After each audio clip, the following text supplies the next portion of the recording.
Mesdames et messieurs, bonsoir. Merci d'avoir choisi RTI 1. Voici les grands titres de ce 20h. La Côte d'Ivoire se mobilise face à la crise sanitaire provoquée par le Covid-19. Le ministère de la Santé et de l'Hygiène publique engagé dans la lutte vient de faire le point de la situation. Le bilan dévoilé hier samedi faisait état de 140 personnes touchées, 3 cas de guérison. Nous entendrons dans quelques instants le ministère de la Santé pour le point de ce dimanche. Le gouvernement ivoirien renforce les mesures de sécurité et mène des actions pour stopper l'avancée du virus. Dès demain, lundi 30 mars, démarre une vaste opération de désinfection et de nettoyage dans le district d'Abidjan. L'annonce a été faite ce dimanche au cours du point presse quotidien du gouvernement. Autre mesure prise pour freiner la propagation du Covid-19, l'isolement du Grand Abidjan ce dimanche à minuit. Avant l'entrée en vigueur de cette décision, des voyageurs se ruent dans les gares routières destination l'intérieur du pays. Il y avait une grande affluence dans les différentes gares visitées par nos reporters. En pleine épidémie du Covid-19 et l'enlèvement du chef de file de l'opposition, Soumaïla Cissé, les Maliens se sont rendus aux urnes ce dimanche pour des élections législatives. Ce scrutin, reporté 2 fois, a finalement eu lieu ce 29 mars, alors que le pays compte à ce jour 18 cas déclarés du coronavirus et 1 décès. Soyez les bienvenus sur RTI 1. La Côte d'Ivoire, à l'instar des autres pays, se mobilise face à la crise sanitaire provoquée par le Covid-19 et on en parle tout au long de ce journal.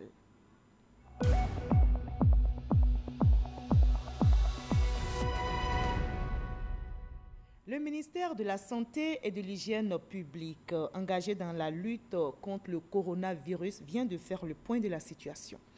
Le bilan dévoilé ce dimanche 29 mars fait état de 25 nouveaux cas enregistrés et 1 décès. Le nombre de personnes contaminées dans notre pays est monté à 165. Je vous propose d'écouter le ministre de la Santé et de l'Hygiène publique, Eugène Aka Aweli. Point de la situation de la maladie à coronavirus Covid-19 du 29 mars 2020. Dimanche 29 mars 2020, 25 nouveaux cas d'infection à Covid-19 ont été enregistrés, portant ainsi à 165 le nombre total de cas confirmés et 4 guéris. Nous notons notre premier décès lié à Covid-19. Nous exprimons nos sincères condoléances à la famille éplorée. Le diagnostic de ce cas décédé s'est fait post-mortem. C'est le lieu de rappeler et d'insister qu'il ne faut pas céder à l'automédication dès l'apparition des premiers signes, notamment par la prise de chloroquine ou d'hydroxychloroquine. Cela est très dangereux pour votre santé. Mais plutôt de rester chez vous et de contacter de toute urgence les numéros gratuits suivants, le 143, le 101 et le 125. Nos équipes d'intervention rapide se rendront auprès de vous pour votre prise en charge. Par ailleurs, relativement aux nouvelles mesures de confinement de la ville d'Abidjan, prévues par le gouvernement, le ministère de la Santé et de l'Hygiène publique a mis en place des équipes de contrôle sanitaire aux différents postes de sortie d'Abidjan. Le nombre de cas confirmés risque d'augmenter de manière significative dans les prochains jours, avec son lot de cas modérés, de cas graves, avec des complications respiratoires et de décès. C'est le lieu d'insister sur l'importance des mesures barrières pour lutter contre la propagation de cette pandémie. Le Covid-19 est une maladie grave, mortelle et très contagieuse. C'est pourquoi nous insistons sur le fait de réduire vos déplacements le plus possible, car le virus ne se déplace pas, c'est nous qui le déplaçons. Il est indispensable d'intégrer dans nos habitudes quotidiennes les mesures sanitaires indiquées par le gouvernement. Le ministère de la Santé et de l'Hygiène publique appelle à la responsabilité de tous pour lutter efficacement contre cette pandémie. Voilà, il faut observer les gestes barrières pour se protéger et protéger les autres de cette pandémie qui se propage malheureusement. Dans le monde, le nombre de personnes contaminées du Covid-19 a dépassé la barre des 700 000. On dénombre 33 509 décès, 148 824 personnes guéries. Et pour les pays, notez qu'en Italie, 97 689 cas de confirmés, 10 779 décès et 13 030 personnes guéries. En Afrique du Sud, 1187 cas confirmés et au Sénégal, 142 cas confirmés, 0 décès, 27 guéris. La lutte contre le Covid-19 s'accentue dans notre pays, la Côte d'Ivoire. Le gouvernement renforce les mesures de sécurité et mène des actions pour stopper l'avancée du virus. Dès demain, lundi 30 mars, une vaste opération de désinfection et de nettoyage va démarrer dans le district d'Abidjan. L'annonce a été faite ce dimanche au cours du point presse quotidien du gouvernement. Je vous propose d'écouter la ministre de l'Assainissement et de la Salubrité, Anne-Désirée Ouloto. Le ministère de l'Assainissement et de la Salubrité entreprendra une opération de lavage et de désinfection des rues principales ainsi que des rues secondaires dans le district autonome d'Abidjan. Cette opération est prévue pour démarrer demain, lundi, pour une période de 15 jours. Elle concerne les 10 communes d'Abidjan ainsi que les communes d'Anyama, de Songon et de Bingerville. En liaison avec le district autonome d'Abidjan et l'Institut national d'hygiène, cette opération s'étendra également au marché dans le district d'Abidjan. Le Covid-19 est une pandémie malheureusement qui frappe le monde entier et qui exige de tous une prise de conscience et une participation active pour lutter contre la propagation de ce virus. Le marché Gouro d'Agamé montre déjà l'exemple. L'opération de désinfection pour stopper la propagation du coronavirus a débuté ce dimanche matin. Le marché, très fréquenté par les populations abidjanaises, va rouvrir le 1er avril prochain et les responsables appellent les commerçants au strict respect des mesures barrières contre le Covid-19 afin de freiner son évolution. Francis Boifo. La mise en application des mesures gouvernementales de lutte contre la maladie à coronavirus a emmené les responsables du marché Gouro d'Adjamé à fermer jeudi dernier. 4 jours après, ce marché de gros s'apprête à recevoir les commerçants. Une opération de désinfection du site s'impose.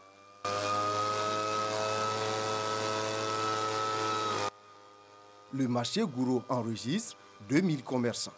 Demain, lundi, nous appelons toutes nos braves femmes du marché Gouro de venir demain matin et puis on va faire les dispositions, comment les placer pour que vraiment chacun puisse s'asseoir 1 mètre entre nous pour que la maladie ne rentre pas parmi nous. Par la suite, être rigoureux sur la mise en pratique de ces instructions.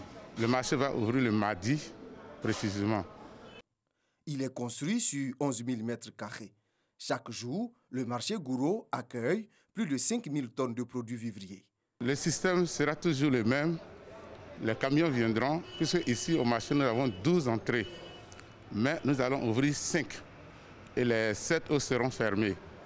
Des 12 entrées, il y aura la rentrée des camions et la sortie des camions. Toutes les communes du district d'Abidjan se ravitaillent en produits vivriers à partir du marché Gouro ou de ce marché de gros. Autre mesure pour freiner la propagation du Covid-19 en Côte d'Ivoire, c'est l'isolement du Grand Abidjan ce dimanche à minuit décidée par le gouvernement. Mais qu'implique cette décision? À quoi s'en tenir? Pour nous éclairer justement, nous avons sur ce plateau le directeur de cabinet du ministre de la Sécurité et de la Protection civile, M. Benjamin Efoli. Bonsoir, M. Benjamin Efoli. Bonsoir, madame. Alors, le compte à rebours a commencé. C'est ce dimanche à minuit que débute l'isolement du Grand Abidjan. Qu'est-ce que cela signifie? Abidjan isolé, c'est quoi au juste? Je vous remercie, madame. Avant de revenir à cette question, je voudrais d'abord remercier monsieur le directeur général de la RTI qui nous permet de communiquer sur ce point. Il faut reconnaître que, à la suite du décret du président de la République instituant l'état d'urgence, monsieur le ministre de la Sécurité et de la Protection civile a pris 4 arrêtés d'application de ce décret. Et parmi ces arrêtés, il y a l'arrêté 128 pris depuis le 26 mars 2020 qui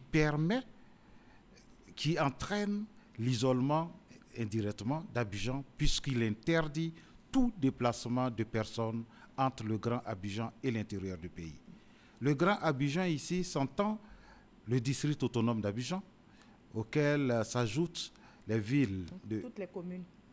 Toutes les communes du district autonome d'Abidjan et les villes de Dabou, Azaguié, Bingerville, Bassam, Bonoua, Assini et Dabou. Donc quand vous faites ce périmètre-là, vous avez l'aire qu'on appelle aujourd'hui le Grand Abidjan. Et c'est la circulation des personnes entre ce Grand Abidjan et l'intérieur du pays qui est interdite. D'accord. Alors, donc, c'est différent du confinement parce qu'on a tendance à confondre ces deux expressions, confinement, isolement. C'est vraiment différent du confinement. Je pense que jusque-là, le gouvernement n'a pas encore pris de mesures de confinement. Mais si le comportement de l'Ivoirien ne change pas, si nous ne comprenons pas que la maladie est extrêmement grave et que nous continuons à adopter les mêmes habitudes que par le passé, que nous circulons comme il faut, le gouvernement serait certainement obligé de prendre des mesures plus draconiennes et d'arriver à un confinement global. Pour l'instant, il suffit de mesurer, il suffit plutôt de garder toutes ces mesures à l'esprit, d'être ivoirien discipliné, d'avoir à l'esprit le civisme et de faire en sorte qu'on n'exporte pas la maladie d'Abidjan vers l'intérieur du pays. Alors, y a-t-il des exceptions? Parce que pour les personnes devant se rendre, par exemple, à des funérailles ou au chevet d'un proche malade. Alors, je suis à Abidjan, j'ai un proche qui est décédé, par exemple, à Daloa, ou qui est très malade, et je dois m'y rendre.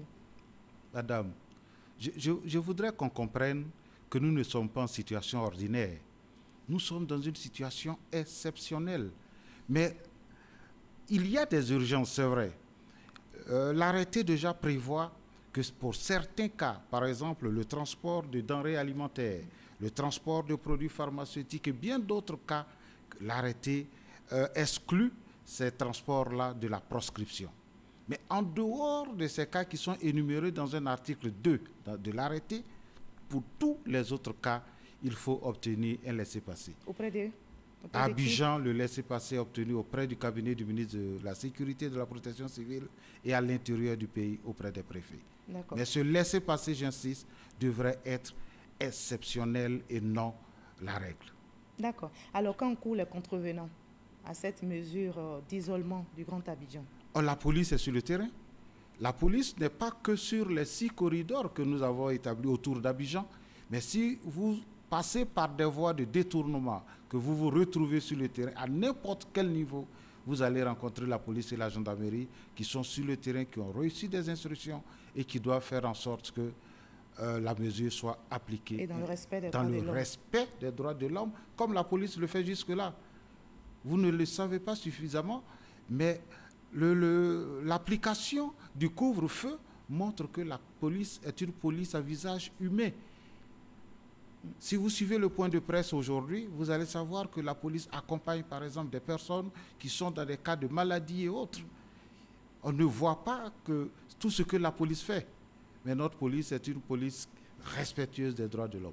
Merci beaucoup, M. Benjamin Folly, d'avoir répondu à nos questions. Je rappelle donc que la mesure d'isolement du Grand Abidjan démarre ce dimanche à minuit. Merci d'avoir été avec nous sur ce plateau. Je rappelle que vous êtes le directeur de cabinet du ministère de la Sécurité et de la Protection civile. Merci. C'est moi qui vous remercie, madame. Voilà, pour freiner la propagation du Covid-19, le gouvernement a décidé de l'isolement du Grand Abidjan et c'est ce dimanche à minuit. Le compte à rebours a donc commencé. Mais avant l'entrée en vigueur de cette décision, vous allez le voir, des voyageurs se ruent dans les gares routières, destination l'intérieur du pays. Et il y avait une grande affluence dans les différentes gares visitées par nos reporters. On en sait plus avec Ouattara Madou Walter. Abidjan, ce dimanche matin, la circulation est davantage fluide à certains endroits. La menace de la maladie plane et personne ne veut en être victime. Apercevoir en ville des populations regroupées est un fait assez rare ces temps-ci. Pourtant, des gares routières grouillent de monde en ce dernier jour qui annonce l'isolement d'Abidjan, comme ici dans la commune de Yopougon. Pour diverses raisons, ces voyageurs ne cachent pas leur désir de partir coûte que coûte d'Abidjan. Depuis 4 ans, je suis ici. Maman, elle était inquiète au village. C'est pour ça que je m'en vais au village. Malgré leur bonne foi, les responsables de cette gare peinent à faire respecter les distanciations sociales et les mesures de lavage des mains.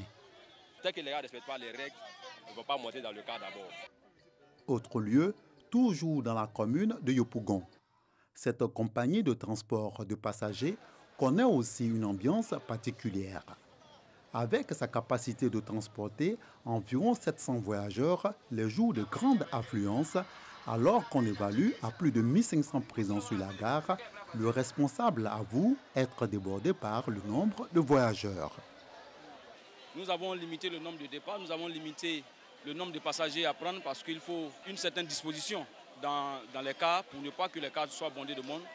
Malgré le surnombre, le chef des gares donne de la voix pour faire respecter les mesures d'hygiène édictées par le gouvernement. Mais la réalité est là. On essaie de respecter les 1 mètre. Comme sur les gares, dans les marchés et autres, c'est un peu compliqué. Comme quoi, les chefs des gares font leur tâche et la discipline reste la responsabilité de chaque voyageur. Changement de cap, commune d'Adjamé. Contrairement à tout ce qui nous a été donné de voir auparavant, ici, c'est le calme plat. En ce moment, on ne fait pas des départs de 13h30 parce que le pays est en couvre-feu. Juste à côté, également, il n'y a plus d'autocar. Cependant, des passagers visiblement épuisés par l'attente continuent de patienter dans le secret espoir qu'ils pourront quitter Abidjan avant son isolement et arriver à destination avant le couvre-feu fixé à 21h. Et l'isolement du Grand Abidjan démarre, je rappelle, ce dimanche à minuit. L'État ivoirien engagé dans la bataille contre le Covid-19 a pris des mesures supplémentaires pour stopper la progression de cette pandémie. Entre autres, la fermeture des frontières et aux 13h dans le magazine du dimanche, présenté par Hamza Diaby, le directeur général de la santé, professeur Mamadou Samba, s'est prononcé sur l'intérêt de ces mesures supplémentaires. Voyons un extrait de leur entretien. Le gouvernement a décidé de faire un confinement de la ville d'Abidjan, où il y aura un poste de défense et de sécurité, il y aura un poste sanitaire pour le contrôle sanitaire aux alentours de la ville d'Abidjan. Ceci répond à un objectif bien précis. Les frontières sont fermées, donc il y a un léger dispositif à l'aéroport. Donc nous, pour confiner Abidjan, pour faire en sorte que la maladie ne sorte pas d'Abidjan ou n'entre pas à Abidjan, nous vérifions la température de ceux qui y entrent. Ceux qui sont fébriles ne rentrent pas, ils seront dans un confinement pour attendre les 14 jours. On parle aussi de 300 nouveaux lits pour la prise en charge des malades. De quel type de lit il s'agit? Il s'agit essentiellement des lits d'hospitalisation. Hier, on était à 140 cas. Il va falloir qu'on puisse hospitaliser ces personnes-là. Et bien sûr, le service des maladies infectieuses qui gère actuellement ces cas va bientôt être, pas débordé, mais il y aura un manque de place.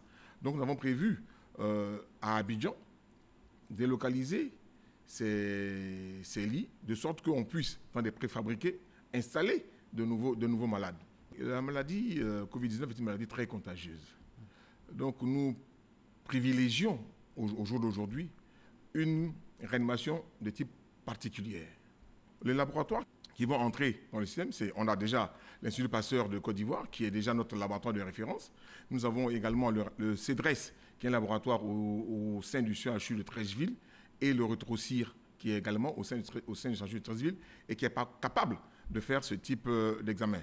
Mais également, à l'intérieur du pays, nous avons le laboratoire du CHU de Boaké, qui est également aussi, s'il est outillé, capable de faire ce type d'examen. Voilà, le ministère de la Santé et de l'Hygiène publique, engagé dans la lutte contre le coronavirus, a fait le point de la situation sanitaire en Côte d'Ivoire ce dimanche. Et le bilan dévoilé ce 29 mars fait état de 25 nouveaux cas enregistrés et un décès. Le nombre de personnes contaminées dans notre pays est donc monté à 165. Les élus locaux s'activent de leur côté pour barrer le chemin à cette pandémie du coronavirus dans leur localité. Et c'est dans cette optique que le ministre Adama Bictogo, député de la circonscription d'Agboville commune, a fait don de produits sanitaires et en numéraire. On en sait plus avec notre reporter Issa Chonayeo. Mettre la population de sa circonscription à l'abri de la pandémie du coronavirus. Le geste d'Adama Bictogo, député d'Agboville commune, va dans ce sens avec la distribution de kits de matériel sanitaire constitués de seaux à robinet, de bassines, de dons en numéraire pour s'offrir du gel. Devant la difficulté, l'épreuve, on doit être ensemble. Nous ne sommes pas là pour faire de la politique. Et aujourd'hui, plus que jamais, nous devons être solidaires. Je prône donc l'union sacrée. Dépassons nos divergences. Le député d'Agboville est revenu sur les mesures d'hygiène prises par l'État afin d'éviter la propagation du Covid-19. Au cours de cette rencontre avec les couches socio-professionnelles d'Agboville, il assure du soutien total du gouvernement au cas où la situation venait à se dégrader. Pour ce qui est des problèmes alimentaires auxquels on pourrait être confronté, si jamais le président ou le premier ministre de son gouvernement venait à nous dire qu'on devrait rester chez nous peut-être 15 jours, 20 jours, comme en Europe, sachez que vos enfants, vos fils, nous nous battrons, nous nous organiserons pour bénéficier d'un couloir humanitaire. Plus de 600 kits d'une valeur de 65 millions de francs CFA sont distribués.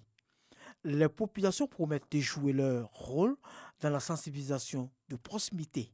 La seule façon de survivre aujourd'hui, c'est de pouvoir prendre les précautions nécessaires pour éviter la maladie. Cette distribution de kits sanitaires à Agboville a été l'occasion pour le ministre député Adama Bictogo d'inviter les jeunes de la région de l'Agnébitiassa à adopter un comportement citoyen par le respect des mesures de restriction prises par le gouvernement. Des mesures dont le seul objectif est de bouter hors de la Côte d'Ivoire le coronavirus. Voilà, le combat contre le coronavirus se poursuit donc dans notre pays. La coordination des élus et cadres RHDP de la région du Tonkpi a offert un important lot de matériel de prévention contre la pandémie, dont estimé à 20 millions de francs CFA. La coordination régionale RHDP du Tonkpi se mobilise ainsi pour soutenir les populations des montagnes à travers ce geste de solidarité, comme nous le rapporte Abou Sanogo. La coordination RHDP de la région du Tonkpi apporte son soutien au gouvernement dans la lutte contre le coronavirus Covid-19. Ces élus et cadres veulent jouer leur partition dans la sensibilisation des populations de la région du Tonkpi contre la propagation de la pandémie à coronavirus. Un don estimé à 20 millions de francs CFA, composé essentiellement de kits de protection, du savon, du dispositif de lavage des mains, de masques, de gants pour démontrer la solidarité des élus et cadres du Tonkpi à l'endroit des populations de la région de l'Ouest. Pour nous, c'est un appel à la mobilisation générale. Cette crise a surpris le monde entier, mais notre élan de solidarité doit se manifester. Il ne faut pas attendre que tout vienne du gouvernement.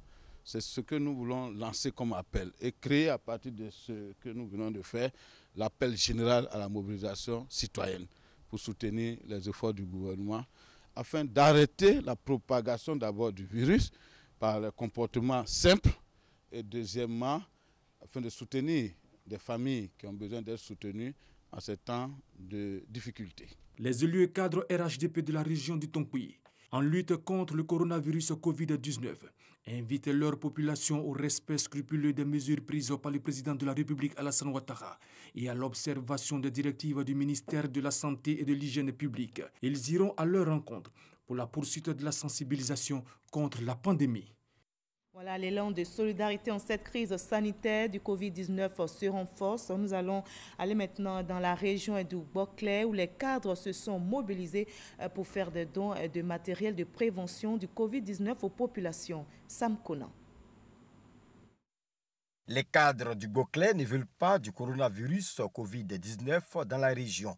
Du matériel de lutte composé de thermomètres, de gel hydroalcoolique, des gants et des seaux a été remis dans la matinée du samedi à l'hôpital général de Fresco par 2 cadres du département. Nos militaires de la santé sont exposés. Qu'est-ce qu'on fait pour eux? Je me suis dit que nous ne pouvons pas rester seulement dans la prière. La prière sans les actes n'a pas d'effet. Donc j'ai pris la décision de faire ce don-là à l'hôpital. Peu après, c'est au tour du secrétaire d'État Philippe Légré, fils de la région, de remettre au nom des élus un lot de matériel composé de 7000 pots de gel hydroalcoolique, de gants, de cache-nez et de seaux au corps préfectoral pour les départements de Fresco et Sassandra.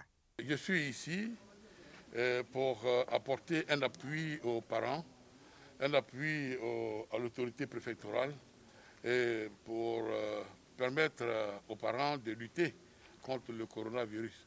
Et le président Ouattara et le Conseil national de sécurité ont pris des décisions. Il était bon qu'on vienne faire le compte-rendu à nos parents, leur dire qu'il faut se discipliner, il faut respecter ces mesures-là.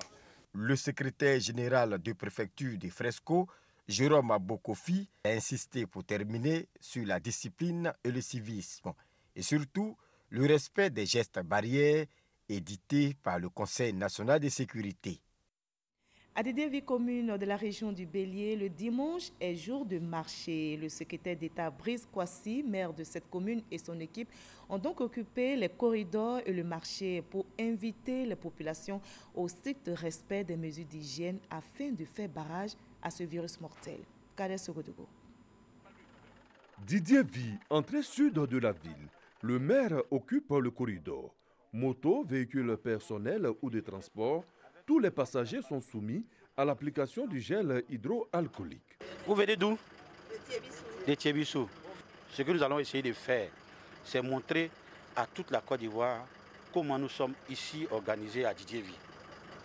Nous allons juste vous désinfecter les mains et puis faire en sorte qu'on ne puisse pas courir le risque de contaminer quelqu'un à Didier-Vie. En compagnie du corps préfectoral et des responsables sanitaires du département, Cap est mis sur le marché. Le dimanche est jour de marché à Didier-Vie. Ici, la sensibilisation continue. Des sites de lavage des mains sont disposés aux différents accès du marché. Les commerçants n'en demandaient pas mieux. Le message est passé. Je trouve ça bien. Au moins, c'est sécurisant. Ce que la mairie fait est bien. J'ai porté gants pour me protéger contre la maladie. Comment on appelle la maladie? On a dit quoi d'autre?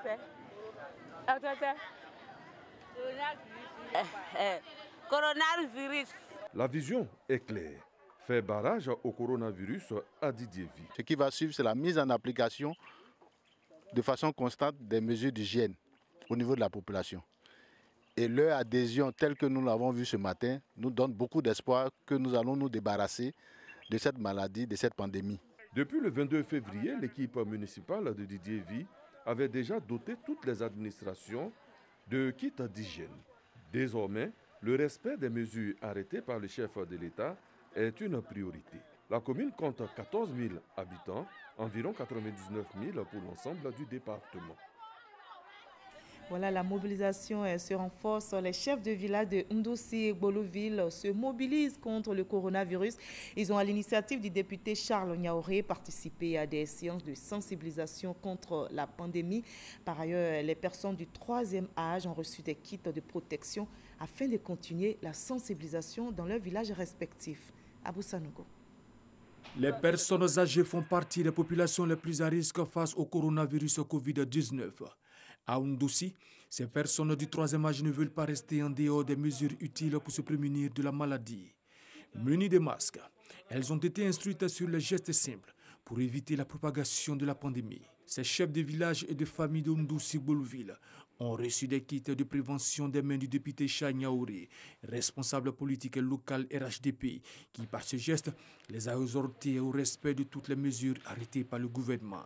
Ces bénéficiaires se sont engagés à poursuivre la sensibilisation dans leurs communautés respectives. Il est de tout temps qu'on nous rappelle ça à la télévision, faites ceci, faites cela.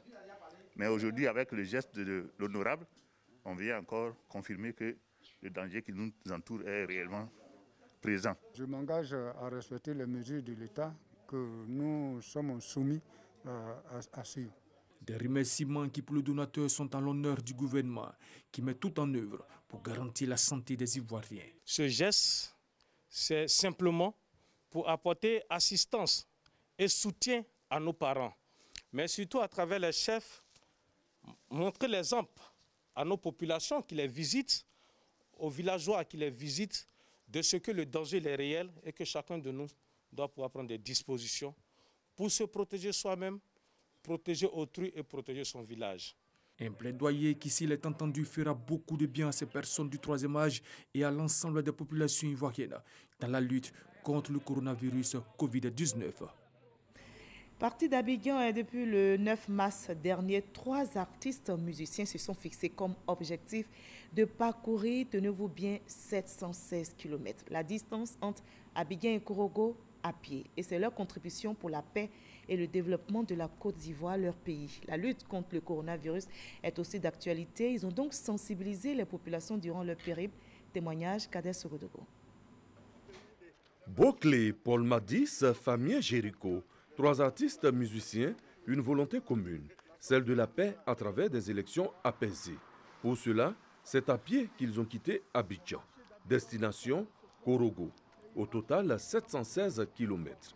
À leur arrivée à Yamoussoukro, le 14 mars dernier, ils ont été accueillis par les autorités locales, mais aussi le conseiller technique du Premier ministre Amadou Gon Coulibaly, parrain de cette aventure. Je suis ici ce matin au nom du Premier ministre Amadou Gon Coulibaly pour féliciter l'initiative de ces grands artistes ivoiriens, 3 grands artistes qui marqueront à jamais l'histoire de la Côte d'Ivoire. La pandémie du coronavirus, une réalité en Côte d'Ivoire.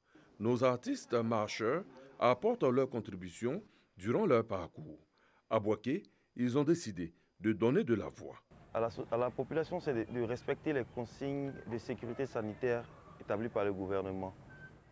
C'est vrai, on l'a dit, on le dit, nous voulons un pays en paix, nous voulons des élections apaisées, mais plus encore, nous voulons une population ivoirienne en bonne santé. C'est ça le plus important. Alors, il faut qu'on passe le message partout, quel que soit l'endroit où nous sommes, quelle que soit la position qu'on occupe. Il faut respecter les consignes de sécurité sanitaire établies par le gouvernement. Mais nous voulons saluer au passage tous les Ivoiriens, toute la chefferie de tous les villages que nous avons traversés. En tout cas, ils ont été formidables. On a pensé qu'on allait maigrir, mais vous nous voyez, hein, on a au contraire pris du poids, grâce aux Ivoiriens. Boclé, Paul Madis et Famien Jéricho sont attendus à Korogo le 3 avril prochain. Et en cette crise sanitaire provoquée par le Covid-19, le Premier ministre Amadou Gon Coulibaly a fait des dons aux populations, notamment à la communauté catholique de Yamoussoukro. Et ces dons ont été remis par la ministre Raymond Goudou Kofi. On en sait plus avec notre reporter Kouado Kwame Jean de Dieu. Don de vivre et non-vivre du Premier ministre, le ministre du Budget et du Portefeuille de l'État Amadou Gon Coulibaly à la communauté catholique de Yamoussoukro. Au nom du chef du gouvernement, Raymond Goudou Kofi a indiqué que le carême chrétien est un temps de partage du pardon avant d'inviter la communauté chrétienne à élever la voix vers Dieu en union de prière afin d'éloigner le coronavirus, ce grand mal de la Côte d'Ivoire. Et nous avons besoin de la miséricorde de notre Seigneur Jésus qui puisse nous aider, qui nous accompagne tous les jours, qui mette sa main sur le monde afin que nous puissions en finir avec ce virus. Il n'y a plus de déplacement entre Abidjan et les autres villes de l'intérieur. Il est important de préciser que tous les cas se limitent à la zone d'Abidjan. Continuons de respecter les mesures qui sont simples, qui ne sont pas contraignantes, mais il faut le faire absolument. Appréciant à sa juste valeur ce don, signe de bonté, d'affection et de communion, Monseigneur Touabli Yulo a dit toute la gratitude et la générosité des siens aux donateurs. Nous ne sommes pas en temps ordinaire et c'est pourquoi Monseigneur Touabli Yulo invite les chrétiens à observer à la lettre les mesures prises par le président de la République. Car tout bon chrétien est un bon citoyen. Celui qui n'est pas capable d'être un bon citoyen pour son pays ne peut pas prétendre être un bon chrétien. Parce qu'avant d'être membre de la cité céleste, nous sommes d'abord membres de la cité terrestre. Alors j'encourage, à la suite de Madame le ministre, j'encourage tous les fidèles à respecter scrupuleusement, rigoureusement et entièrement toutes les mesures qui ont été édictées pour notre bien. Enfin, la prière des conférences épiscopales d'Afrique et Madagascar pour arrêter la progression du coronavirus a été dite. Et justement, en pleine épidémie de Covid-19, les Maliens se sont rendus aux urnes ce dimanche pour des élections législatives. Ce scrutin reporté 2 fois a finalement eu lieu ce 29 mars, alors que le pays compte à ce jour 18 cas déclarés du coronavirus et 1 décès. L'autre épreuve à laquelle est confronté le pays, c'est la disparition depuis mercredi dernier du leader de l'opposition, Soumaïla Cissé, enlevé vraisemblablement par une branche d'Al-Qaïda en pleine campagne électorale dans le centre du Mali. Je vous propose à présent le reste de l'actualité à l'étranger dans le 7 sur 7. Voyons ce qui a marqué l'actualité internationale cette semaine avec Alexis Ouedraogo.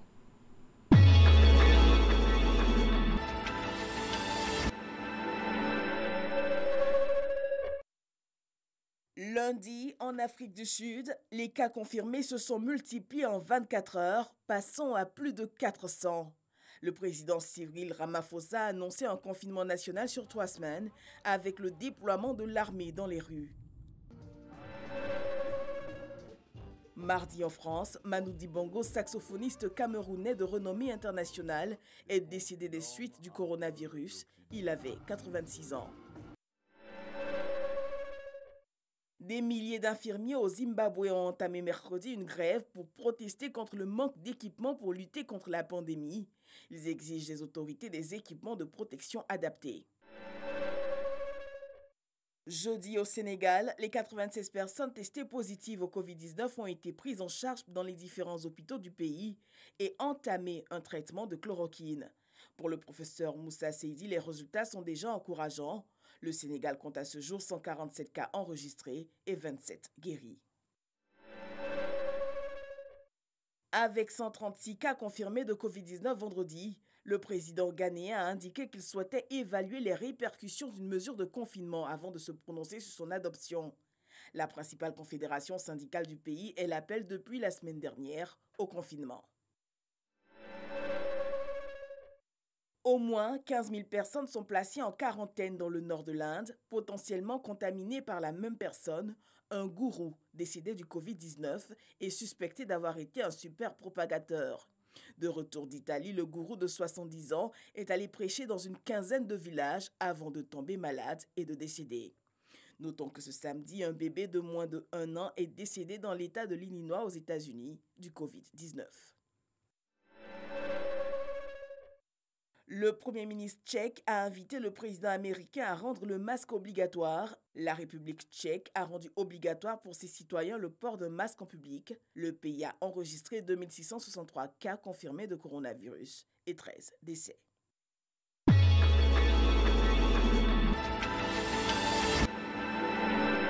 Ainsi va le monde. Il faut observer les gestes barrières pour se protéger et protéger les autres du coronavirus. Très bonne santé à toutes et à tous. À 23h, retrouvez Kolo Klubali. Très belle soirée à vous.